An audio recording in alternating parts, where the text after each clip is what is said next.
গ্ৰীষ্ম প্ৰবাহৰ প্ৰকোপত হাহাকাৰ ৰাজ্যত উৎকট গৰমৰ বাবে মৃত্যু ৩ জনৰ হয় প্ৰকৃতিৰ ধ্বংসৰ ফল ভুগিছে ৰাইজে শীতল বতাহ গছৰ ছাঁ এতিয়া দুৰ্লভ ৰাজ্যত নিজকে মডাৰ্ণ বুলি জাহি কৰা জীৱশ্ৰেষ্ঠ মানুহক বহুজাতিক কোম্পানীৰ ইলেক্ট্ৰনিক্স সামগ্ৰী শীতল পানীয়েও হাত পেলাব পৰা নাই শৰীৰ প্ৰায় এপক্ষে নেৰানেপেৰা বৰষুণ তাৰ পিছত প্ৰখৰ ৰ'দ বতৰৰ হঠাৎ অস্বাভাৱিক পৰিৱৰ্তন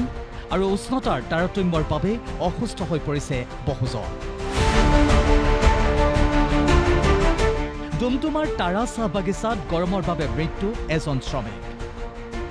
কৰ্মৰত অৱস্থাতে হঠাৎ অচেতন হৈ পৰা শ্ৰমিক সুৰেন্দ্ৰটিক চিকিৎসালয়লৈ লৈ যোৱা হয় যদিও মাজপথতে মৃত্যু হয়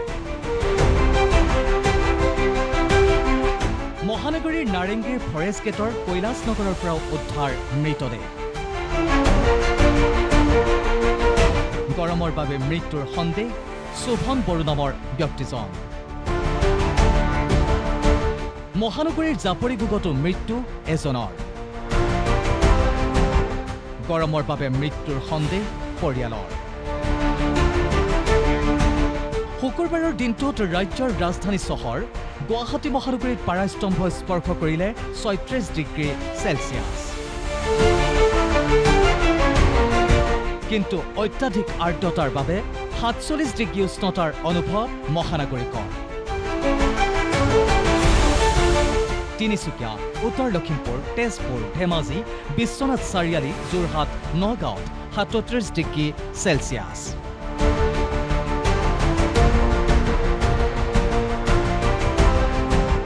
ডিব্ৰুগড়ত সৰ্বাধিক ৩৮ ডিগ্ৰী নলবাৰী বৰপেটাত ৩৬ ডিগ্ৰী বঙাইগাঁৱত ৩৫ ডিগ্ৰী গোৱালপাৰাত ৩৪ ডিগ্ৰী চেলছিয়াছ